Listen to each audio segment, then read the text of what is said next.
वही मोदी सरकार है। 30 साल पहले 35 साल पहले कश्मीर में जाके लाल चौक पे झंडा गाड़ दिया था। लाल चौक पे और क्या बोला था, जिसकी माँ दूध पिलाया होगा ना वो आके रोक लेगा। कश्मीर में आए, जो मोदी को जानता है ना वो मोदी को पहचानता भी है और उसके टक्कर में कोई है ही नहीं। कह रहे कि भाई मोदी जी को 10 साल हो गए, अब तो गद्दी छोड़ देनी चाहिए, देश गर्त में चला गया। तुम्हारे बाप दादाओं ने 55 से 60 साल गद्दी नहीं छोड़ी और तुम्हें मोदी की 10 साल में ही हवा खिसकती नजर आ रही है। अगर तुम्हारे बाप दादाओं ने ऐसे कार्य भारत के अंदर कर दिए होते, ऐसी सड़कें भारत को दे दी होती, ऐसी ट्रेनें देती होगी, ऐसे आतंकवादी घटनाएं खत्म करा दी होती, तो मोदी जी को मैदान में उतरने की जरूरत नहीं थी। कहते हैं सपने नहीं हकीकत को बुनते हैं, इसलिए लोग मोदी को चुनते हैं। कि भाई मोदी जी का वजूद खत्म कर देंगे 2024। मोदी जी का वजूद तो वर्ल्ड देख रहा है। यूक्रेन में देखा हिंदुस्तान के लोगों ने कैसे, और देश के जनता लोग विद्यार्थी ने हिंदुस्तान का झंडा लेकर के आया। और तो और अभी 8 को फांसी की सजा दे दिया मोदी जी ने लाया। अभिनंदन को अगर कांग्रेस की होती तो अभिनंदन आता हिंदुस्तान, कभी नहीं आता। लेकिन 24 घंटे अगर मोदी जी का एक ताकत था, 56 इंच का सीना जो पूरा देखा, जो मोदी जी के सीने के आगे आना पड़ा। अरे भैया मोदी जी जो है ना जमीन से जुड़े हुए नेता हैं। जमीन से जुड़े। हाँ वो मतलब गरीबी देखे हैं। और ये राहुल ना ये मतलब सोने की चम्मच में खाने वाले, इन्हें क्या क्या पता बंदर क्या जाने अदरक का स्वाद, उन्हें कुछ नहीं पता है क्या गरीबी होती है क्या वो होती है, उन्हें बस रईसों वाली आदतें पता है। इसीलिए भाई राहुल गांधी जी तो जो है जमीन से जुड़ गए, जो है साधु हो गए अब। अरे भैया जमीन से वहीं जुड़े हैं जहाँ वो 10 साल से ना मतलब एक बार मतलब भारत जोड़ रहे हैं और एक बार भारत न्याय यात्रा कर रहे हैं, वही वो जमीन से जुड़े हुए हैं। हाँ जी, बाकी वो जमीन से जुड़े हुए मतलब नेता नहीं है वो।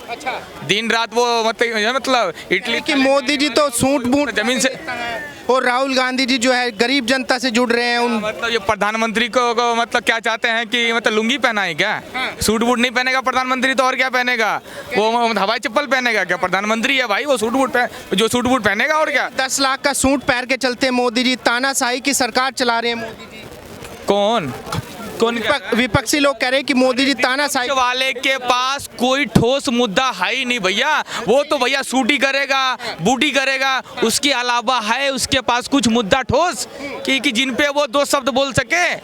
वो जितना बुराई करेगा ना मोदी जी का उतना ज्यादा सीट बढ़ के मिलेगा आपकी बात। तो लालू प्रसाद ने कहा था कि भाई मोदी जी का तो परिवार ही नहीं है, उन्हें क्या पता परिवार कैसे चलाए। लालू तेजस्वी बाप बेटा सब मतलब गाय माल का साला चारा खा लिया, घोटाला कर लिया।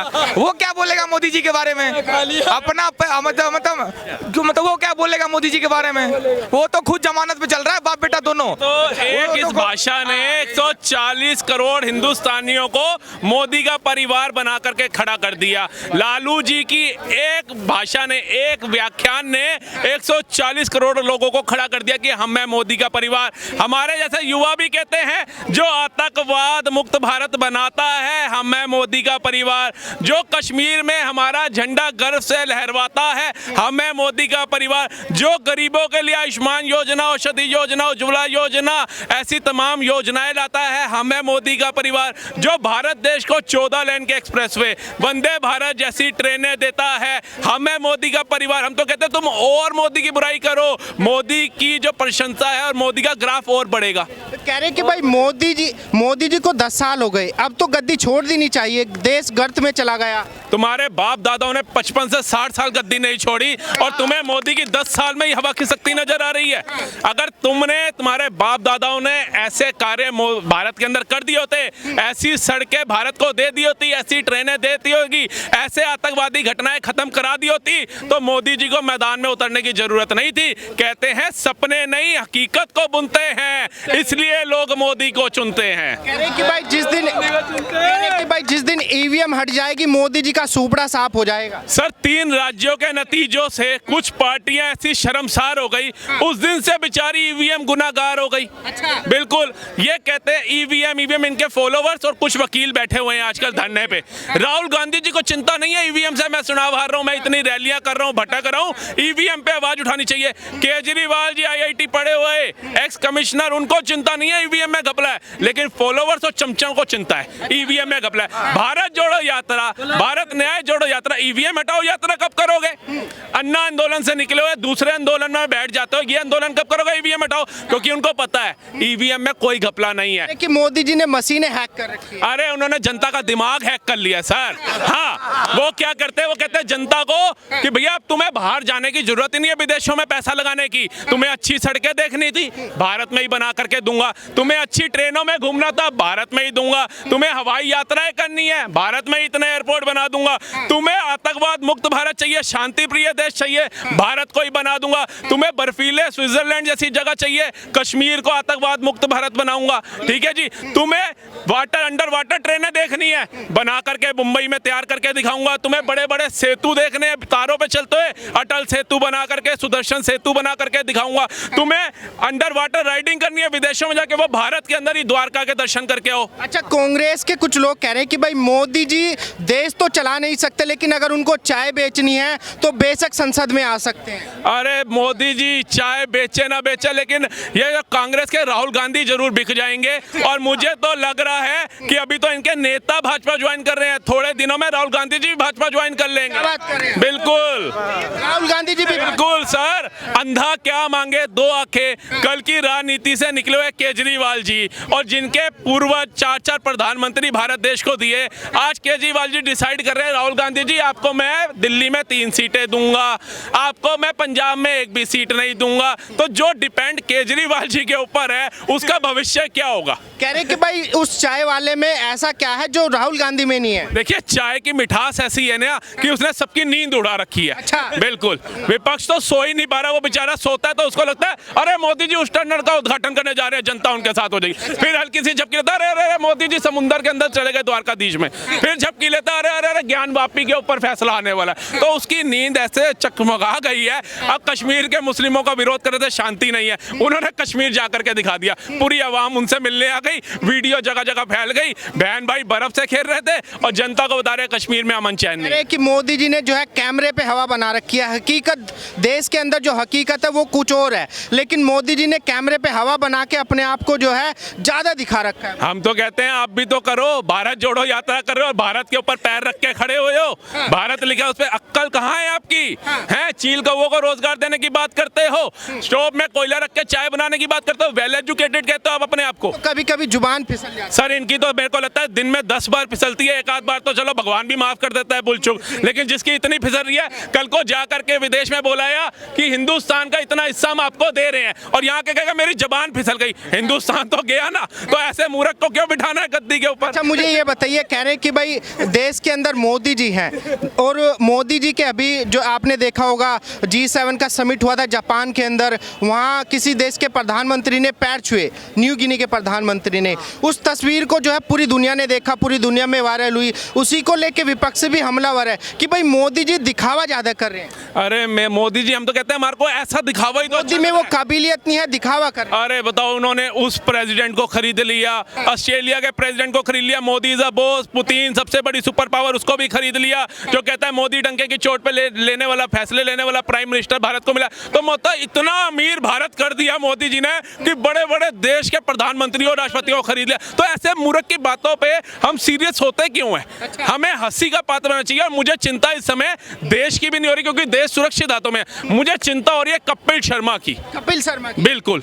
कैसे? कॉमेडी किंग राहुल गांधी जी ऊपर जा रहे हैं, उनका रेशो गिर रहा है कपिल शर्मा का, comedy circus Kapil Sharma show बंद हो जाएगा। कांग्रेस के लोग कह रहे हैं कि राहुल गांधी जी अकेले ऐसे नेता है जो मोदी जी को घुटनों पे ला सकते हैं। अरे भैया वो खुद घुटनों में आए हुए हैं, धोती पहन के चलते चलते उनकी धोती खुल जाती है, ठीक है जी, वो भगवा वो लगाते हैं, तिलक लगाते हैं, तिलक लगाना नहीं आता, पूरा यहाँ से यहाँ तक मल लेते हैं। अरे भैया तुम्हारे को नहीं आ रहा, सनातन धर्म का अपमान तो मत करो, लोटा जल शिवालय पे चढ़ाया जाता है, पिंडी पे चढ़ाया जाता है, आप उसको यूं यूं फेंक रहे हो ममता जी की तरह, अनादर मत करो। ऐसा नहीं है सनातनी अगर अपने धर्म पे लेकर के आवाज नहीं उठाते तो वो मूर्ख है, उनको दिखता है, सनातनी ऐसे आप पर हमला नहीं करते लेकिन अपने वोट की ताकत को पहचानते हैं। उस सब के राज में प्रधानमंत्री कौन था, मुख्यमंत्री कौन था, कोई किसी को पता था ही नहीं, कौन क्या कर रहा नहीं कर रहा है कोई जानकारी था ही नहीं। अब क्या बदलाव है? आज तो 5 साल के बच्चा से पूछो बेटा हिंदुस्तान के प्रधानमंत्री कौन है तो क्या कहता है? पीएम मोदी साहब।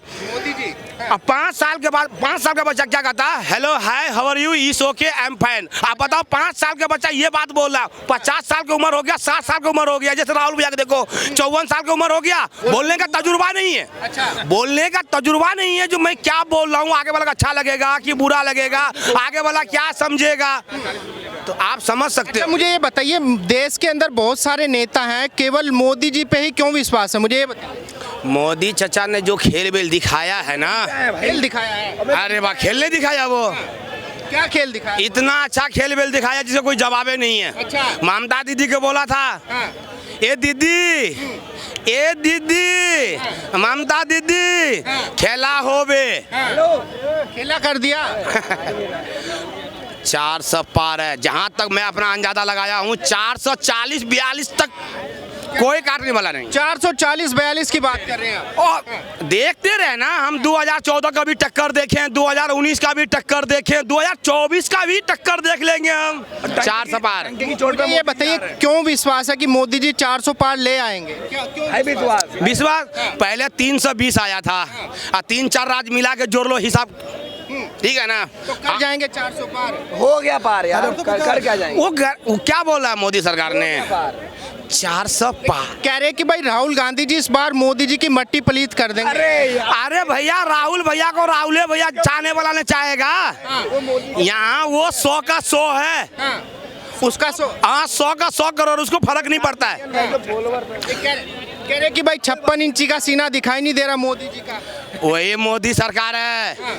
30 साल पहले 35 साल पहले कश्मीर में जाके लाल क्वार्टर पे झंडा गाड़ दिया था, लाल चौक पे, और क्या बोला था? जिसकी माँ दूध पिलाया होगा ना, वो आके रोक लेगा। कश्मीर में आए। जो मोदी को जानता है ना, वो मोदी को पहचानता भी है, और उसके टक्कर में कोई है ही नहीं। कह रहे कि भाई राहुल गांधी जी कह रहे हैं कि मोदी जी हमसे बड़े देशभक्त नहीं हो सकते, कि हमारे परिवार ने बलिदान दिया है इस देश के लिए। अच्छा, हमारा राम मंदिर इतना बड़ा मंदिर बनाया, आपके पास नोटिस आया जो चलो भाई वहाँ पे, तो वहाँ पर तो तीनों गया नहीं। हिंदू आदमी कैसे जाएंगे, सोचेंगे जो भाई हमारा काम का बंदा है कि नहीं है, कैसे सोचेंगे? हमारे मंदिर में जाते तो हमको विश्वास होता, चल भाई हमारे राहुल भैया भी आया है, सोनिया गांधी भी आया है, प्रियंका गांधी भी, हमारे दिल को जीता। ये सब तो गया ही नहीं, तो हम कैसे विश्वास करेंगे? इस वजह से वोट नहीं देंगे। कोई नहीं देगा वोट। भाई सुनो तो, सारे हिंदू आदमी जाग गए, सब जाके जो खेल वेल जो पहले कर रहे थे ना, वो खेला बंद हो गया। और सुन लो मेरी बात, हमारे भारत में किसी भाईजान को, किसी मुसलमान जात को घबराने का कोई दिक्कत नहीं है। नहीं वो। ये दिक्कत वाला बात है ओवैसी, ऐसा ऐसा भड़को देता है ना, क्या बताऊं आपको। अब तो भारत सरकार ने CAA भी लागू कर दिया। अच्छी बातें कर दिया भाई। बताओ, इतना साल राज किया, कभी सोचा था इस चीज के बारे में? आप सपोर्ट करते हैं? बिल्कुल कर रहे हैं भाई, पूर्ण समर्थन। अरे दुनिया देश कहाँ से कहाँ पहुँच रहे हो आप, सीए हर चीज, समर्थन है वो भाई तो मेरा। जो कर रहा है ना भैया। आप भाई कोई कीजिए, हम बता रहे हैं। आप कोई भी काम करोगे ना, आप कोई भी काम करोगे ना, तो आप सोच समझ के करोगे ना। कह रहे कि भाई इतना बड़ा डिसाइड लिया है, ममता दीदी को बोला ना खेला होबे, तो ये चीज के बारे में कह रहे कि भाई मोदी एक ऐसा बंदा जिसके परिवार में किसी ने सत्ता को चिमटे से नहीं छुआ, वो कैसे देश चला सकता है? कांग्रेस वाले कह रहे कि भाई देश चलाना तो कांग्रेस को आता है केवल, मोदी जी देश नहीं चला सकता। वो उसको इटली और थाईलैंड से कभी फुर्सत मिला? इटली और थाईलैंड से कभी फुर्सत मिला? हमको ये बता दो। कह रहे कि पूरा देश घूम लिए राहुल गांधी। एक दो को फाइल तो आप गरीब बंदा को देखे नहीं, आपको काम से फुर्सत नहीं मिला। इटली से थाईलैंड, थाईलैंड से इटली, इटली से थाईलैंड, क्या किया देश के लिए? भाजपाई हो के क्या नाम होगा भाई साहब? सचिन पंडित, अगर भाजपा सचिन पंडित जी। कहाँ से हैं भाई साहब? उत्तर प्रदेश, उत्तर प्रदेश में कहाँ से हैं? वीरों की धरती, शेरों का देश, जिला श्रावस्ती, उत्तर प्रदेश। उत्तर प्रदेश जी। मैं ये पूछ रहा हूँ, 2024 का लोकसभा चुनाव आने वाला है, क्या लगता है इस बार सरकार रिपीट होनी चाहिए या किसी दूसरे नेता को मौका मिले? रिपीट नहीं होनी चाहिए, आजीवन भाजपा सरकार चाहिए, आजीवन चाहिए। आजीवन चाहिए। क्यों चाहिए? अरे हमको नौकरी नहीं चाहिए यार, मैं पढ़ा लिखा हूँ, मेरा 4-5 नंबर से हमेशा टीचर बनने से रुक रहा है, मैंने मांगा नौकरी, और जो मांग रहा है उसको बुलाइए, सरकारी रिजल्ट पे जाए, पहले ओपेरा मिनी पे जाए, क्रोम पे जाए, सरकारी रिजल्ट गूगल पे सर्च कर ले, वहाँ पे देख ले। अच्छा, आपको नौकरी नहीं मिली फिर भी भाजपा चाहिए आपको? अरे तो मैंने कब कहा मुझे नौकरी चाहिए? अरे भाई मेरे, हमको नौकरी नहीं चाहिए। मेरे पापा हमको कल गालियां दे रहे थे, साले तू जब देख तब भाजपा भाजपा करता रहता है, योगी ने तुझे कुछ दिया? तो मैंने बोला ऐसा है, क्या दिया ये मत करिए, माननीय योगी कही है। माननीय योगी और क्या यार, वो हमारे मुख्यमंत्री हैं, माननीय मुख्यमंत्री जी हैं। हाँ, आप हमसे बड़े हैं, मेरे घर का संस्कार है कि मैं आपको दादा कहूँगा, आपको भैया कहूँगा। अरे वो यार पदाधिकारी हैं तो मैं उनको योगी कहूँगा। योगी जी ने मान्य बोलने के लायक कोई काम किया है उत्तर प्रदेश में? और नहीं तो क्या यार, इतने पंडित जितने गुंडे थे उत्तर प्रदेश में हत्या करवा दी यार। मैं पंडित हो गया, पंडितों का विरोध कर सकता हूँ, रावण का विरोध कर सकता हूँ कि भाई योगी जी तो एक कम्युनिटी के खिलाफ काम कर। अरे कहाँ कर रहे हैं? अच्छा वाह, नहीं भाई वाह वाह महोदय जी, एक बात बताइए, वहाँ पे जब खड़े होके अखिलेश यादव कहते हैं मुस्लिम लड़कियाँ हमारी लड़कियाँ हैं, और योगी खड़ा होके बोलता है सबका विकास, सबका साथ सबका विकास। उसने बोला कि हिंदू लड़कियाँ हमारी लड़कियाँ। योगी जी के आने के बाद क्या बदलाव आपको दिखा उत्तर प्रदेश? बहुत ज्यादा। सड़कें देख रहे हो, एक हाईवे था, आगरा हाईवे सिर्फ एक हाईवे था, Purvanchal highway, Ganga express way, कितने हाईवे चाहिए? दिल्ली के बाहर नहीं गए हो क्या? कभी उत्तर प्रदेश जाना, बिहार जाना, उत्तराखंड जाना, इतने हाईवे बन गए हैं ना कि कहोगे कि चुप शांत रहे। सुनिए, जब कभी जाओगे ना चाय लेके उसमें बस में बैठोगे तो चाय नहीं हिलती है, और पहले चाय छोड़ के सब हिलता था। हाँ भैया, इन सब विकास आप कह रहे हो विकास नहीं हो रहा है। सुबह 4 बजे 5 बजे गाय माल बकरा बकरी भैंस सब खुल जाते थे। 7-6 बजे से लेकर 9 बजे तक में सारे लूट पटंग छीन झपट दंगा फसाद अपहरण हो जाते थे। 9 बजे के बाद दूधिया दूध लेते थे, दूधिया। आज किसी का घर सा वो जात का हिंदू हो या जात का मुसलमान हो या जात का कोई भी, किसी के घर से माँ बहन निकलेगा ना तो कोई भरवा टच नहीं कर सकता उसको। जोगी इसे कहते हैं। योगी के राज में जो गलती करेगा ना पूरा घर आ जाएंगे रोड पे। ये सोच के तो बम कहीं नहीं फूट रहा है। कह रहे कि भाई योगी जी तो केवल बुलडोजर चला रहे हैं, जो गलत चला रहे हैं योगी जी बुलडोजर। एक पत्थर अगर मारोगे तो ऐसा है महोदय जी, बेरोजगारी चल ही रही है, तो मैं तोड़ दूंगा पूरा घर और पूरे दिन तुम पत्थर मारो। हाँ, एक पत्थर मारने पे मैं पूरा घर गिराऊंगा और पूरे दिन पत्थर चलाओ, हम देखेंगे। विपक्ष वाले सवाल उठा रहे हैं कि भाई भले ही किसी ने चोरी चकारी कर ली, किसी ने रेप कर लिया, उसका घर क्यों तोड़ रहे हैं? मेरा भाई, विपक्ष वाले कह रहे हैं कि उसका घर क्यों बात कर रहे हो? घर तो क्या तोड़ दें?